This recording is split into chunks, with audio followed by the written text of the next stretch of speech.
There are three things I want you to remember when it comes to creating safety. It's creating structure, order, and predictability. Now, ask yourself, what are the three things that we're missing right now in today's society?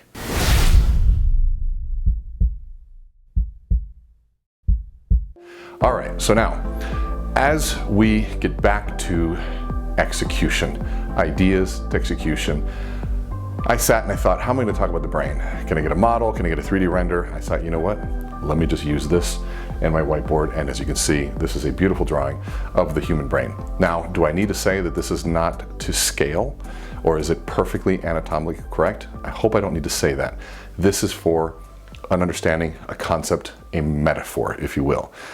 And one of the things that I've learned, and again, I've said this before, 23 years of doing this, I chose a path of what I call applied science or applied psychology, which is saying, let the really smart people go out there and do the research, and I want to pull that research off the shelf and saying, what does this mean to leadership? What does this mean to communication, sales, selling? What does it mean to all of those things? And so as I think about this, I wanted to draw this picture and put in context what's happening neurologically, physiologically to us during this time. And for us to understand it, we're going to go back to something that was created many decades ago by a guy by the name of Dr. Paul MacLean. He was the director of the National Institute of Mental Health, and he came up with this concept called the Triune Brain Theory. Tri meaning three, that we have three different brain systems that can dictate our behavior at any given point of the day, depending on how much stress we're under. And so to understand this, and really to understand what my fascination with the brain is that anything that we see, we smell, we taste, we hear, we touch, all of those sensory input, all of that stuff is all routed through our brain stem. If I were to touch my head right here, that input is not routed into this part of the brain. It is routed back here and enters this pathway through the brain. And so when we understand that journey of that information, we understand how we process information. And everything we see on social media is processing information. Anytime somebody sends us a negative post, that's processing information. Anytime somebody says us positive feedback, we're processing that information. So my question is what happens here, right there, at that moment that it enters our world, or maybe our conscious awareness? Because it's in that moment that an idea is either accepted or it's rejected. And so we have to understand what happens in this moment where something is either accepted or rejected. So let's understand this. So as it passes, the first part of the brain to develop, the first part of the brain to hit, is this thing called the reptilian brain. Our reptilian brain is in charge of all your autonomic functions, your breathing, your heart rate, your digestion. Now imagine for a minute if you didn't breathe, what would happen? You'd die. If you didn't beat your heart, you would die. If you didn't digest your food, you would die. So this thing called the reptilian brain, or the basal ganglia, is in charge of our survival. And since it's in charge of our survival, it's also given the ultimate authority to shut the rest of the brain down. So what do I mean by that? It's given three very specific tools that you've probably heard of: the fight, flight, freeze response. And so these three things, the fight, flight, freeze response, is really designed for our survival. So how does it work? So I want you to think about your brain having a toggle switch, right? It's like a light switch, right? And if it's up, it's on. If it's down, it's off. This toggle switch is also known as your reticular activating system, the RAS. The reticular activating system is to really understand and dictate where our attention is. And so what it looks at is stress, right? And so stress, I want you to imagine managing stress on a scale of 1 to 10, right? 1 being you're fine, maybe a level 5, you're late for work, but 10 being stress. And so whenever the reticular activating system determines that there's a level 10 stress, what ends up happening is it shuts the brain off. And any cortical access to anything higher than this reptilian brain is literally cut off. And if you were to look at a functional MRI scan, you'd look at the lights and the colors and the processing would actually stop and go dormant, because sugar now is being metabolized at this lower level. And when that happens, that means that when we're in this state of mind, when we're in this state of being, those are the resources that we have. And here's a clue. They call it reptilian because we share this brain with other reptiles. Reptiles have the need to procreate, to eat, and to protect and survive themselves, and to survive. So that's not a real smart set of resources that we have. We've lost sight of creativity. We've lost sight of irrationality. So just imagine for a minute, in times like this, look at some of the posts, look at what some people are talking about, look at how people are feeling, how you're feeling, and look at the amount of irrationality that's going on in this marketplace. Look at the current political environment and how much irrationality is rampant in what's going on. You know the scariest part though? is that those of us who think we're rational, there are other people that think we're irrational. So there's a whole nother topic to decide who's right and how do we figure out who actually is rational. But let's just understand this without any judgment, right? Let's step away from what's going on and understand that this reptilian brain is a very serious thing. It's also known from Dr. Daniel Kahneman, who was a behavioral economics, a behavioral economist, who actually just won a Nobel Prize for this, out of this book called Thinking Fast and Slow. He calls this System 1. And System 1, the job of System 1 is to look at very little information and make very quick judgments to it. And so it sees something out of the corner of your eye and it's going to move out of the way really quickly. It's not going to see something, think and analyze, and then move. Think about that sequence for a minute. Imagine if we were to see something, think, analyze, and then move. What if it was a ball coming at us and we were looking, I wonder if that ball is hard or soft as it hits you in the face. It sees, moves, and then thinks. So it makes reactionary responses. This is critical for our survival because it's much easier to analyze afterwards and say, oh, it was just a leaf blowing in the wind. But that doesn't really work all that well in relationships. It doesn't work real well in meeting new people because we see new people, we see ideas, we see posts on social media, and our System 1 makes that quick judgment. And most of the time, it's not always for the most positive thing. So let's understand it and see what's going on here. So this reptilian brain, this is what goes on when we're high level stress. And so stress happens all the time. I have a phobia of bees. People that know me know that I don't like bees. I don't have an allergic reaction to bees. I'm not going to die if I get stung, but for some reason, I act in a very irrational way when bees enter the room. And so this stress response isn't always accurate either. People, I teach in my Amplify course, public speaking. Getting up in front of the room, people act in this reptilian brain as if they're going to die. Now, logically, are they going to die? Not at all. But the sense of being judged does create that level of stress, and so we act accordingly. So once we get past this, we get into this thing called the limbic system. It's also known as the mammal brain. We have the reptile brain, and we have the mammal brain. This limbic system is critical in understanding what's going on because it's in charge of three different things. First, it's the home of our emotions. It's the place of all our value system. It's also the gateway to long-term memory. Just think of emotions and values and just how powerful this part of the brain is. There are 35,000 times more neurons that fire from this part of the brain when we make decisions versus the parts of the brains that are logical. 35,000 times more neurons that fire. And so if you haven't understood the power of this brain, maybe ask yourself, have you ever seen somebody in love with the wrong person? Have you ever tried to talk them out of being in love with that wrong person? It doesn't work. Think about this is the part of the brain that joins a church, that joins a team, that decides iPhone versus Android. You ever try to talk to somebody out of using an iPhone and into an Android, or out of an Android and into an iPhone? It's not going to happen.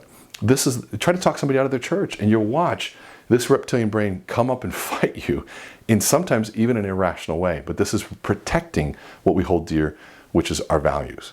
And so when you look at these two parts of the brain, we call them gatekeepers, right? All sensory input passes through these gatekeepers first before it gets to this neocortex, which is what we call the human brain. The human brain is what separates us from the animal world. And when we get into the human brain, we have things like learning, logic, we have things like language, we have problem solving, all the things that make us human. But yet, when we're in reptilian, we don't have access to all that. The lights go out here.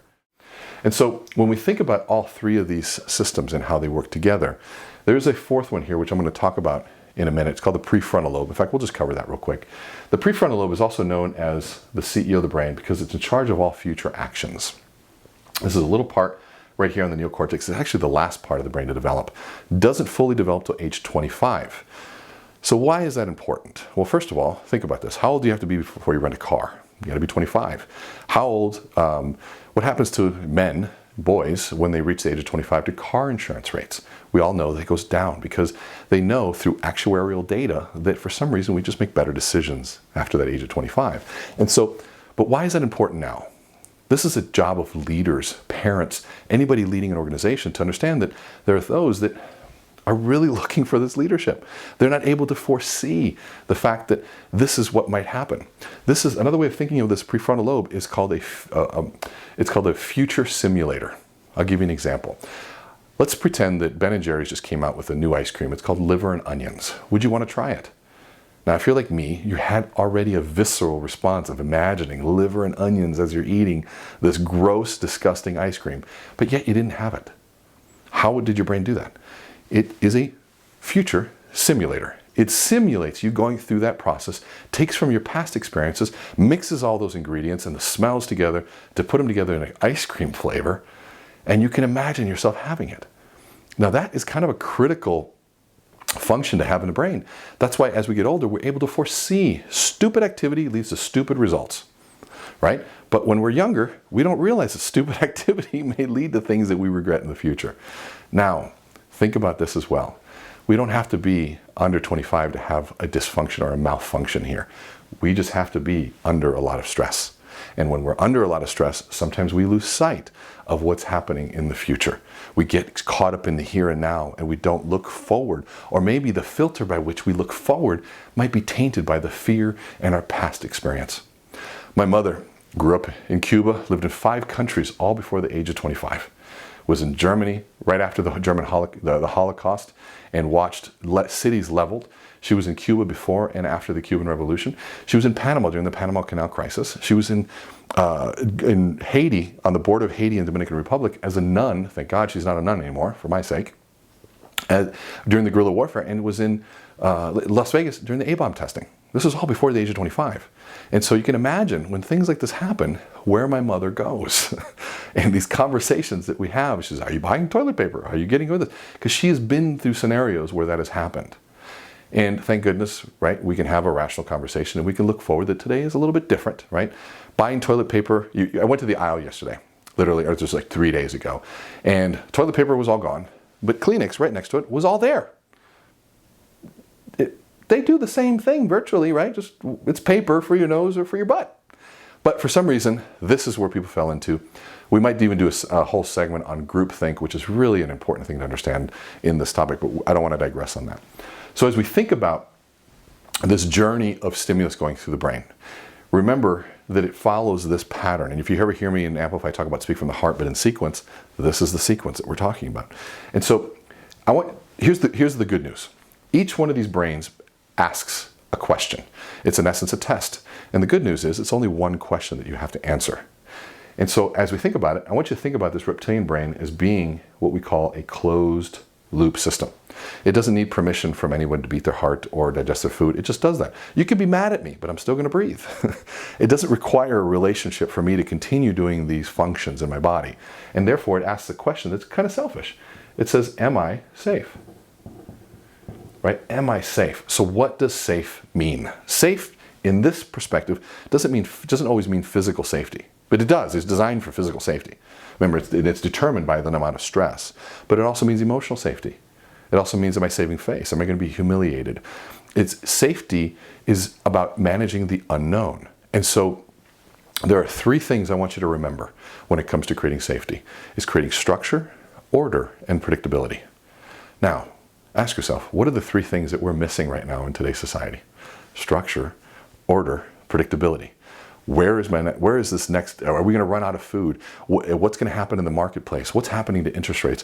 All of this stuff is crazy. That's why right now you see some of the leaders coming forward, creating structure, order, and as much predictability as possible, but that creates comfort for us. That's why we lean into the experts of what's going on. And so as we see the structure, order, and predictability, now all of a sudden we feel this sense of safety. And we can move into this thing called the limbic system. The limbic system is a different question. It is an open loop system, right? It requires A and B. So if I smile at you and you smile back, I'm happy. If I smile at you and you give me the finger, I'm going to be affected by that. Most of us are being affected by that.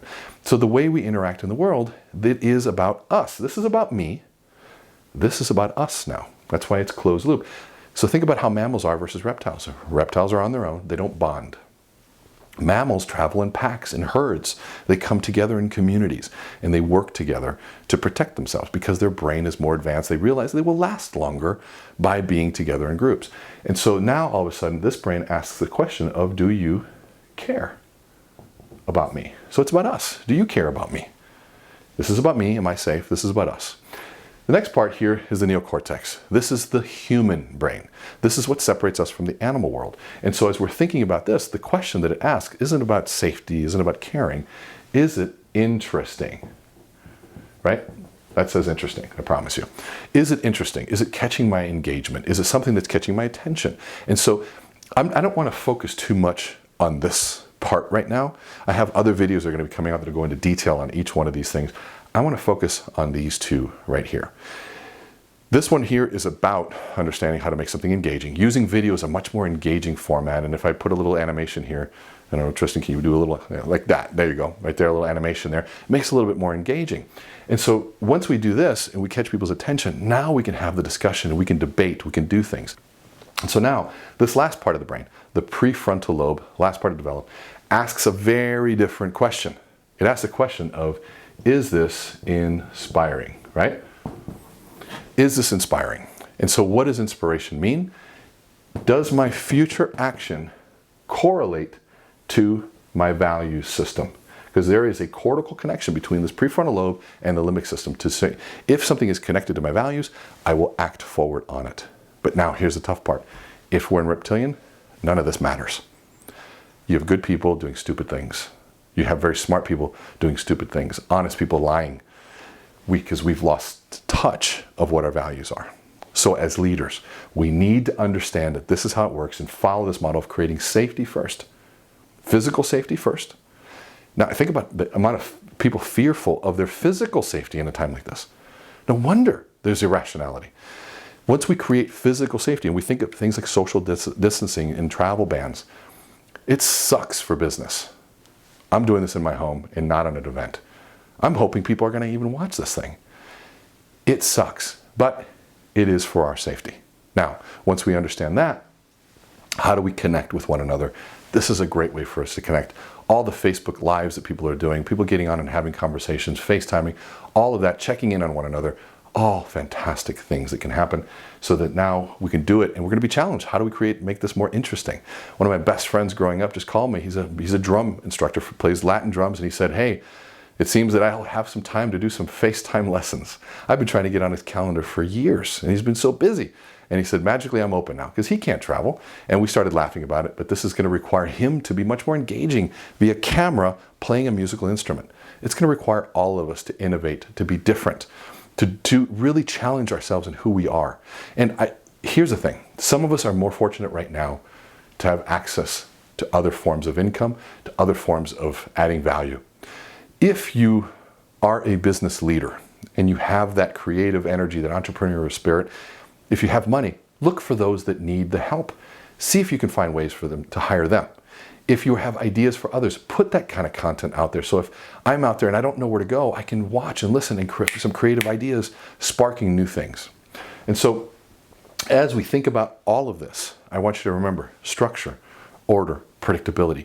Remember, the courage scale is going to determine what part of the brain people function out of.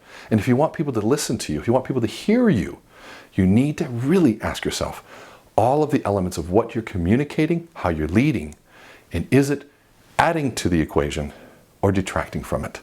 So please, I urge you, pay attention to this stuff. Know your role. And I'll leave you with this quote. No raindrop ever felt responsible for the flood. It is easy for all of us to feel minuscule in such a big environment, for us to feel completely unimportant in all of this that's going on. Just like a big flood that can take out a city, it's made up of raindrops. We're the raindrops. Some of us may have a bigger impact than others, but all of us play a role.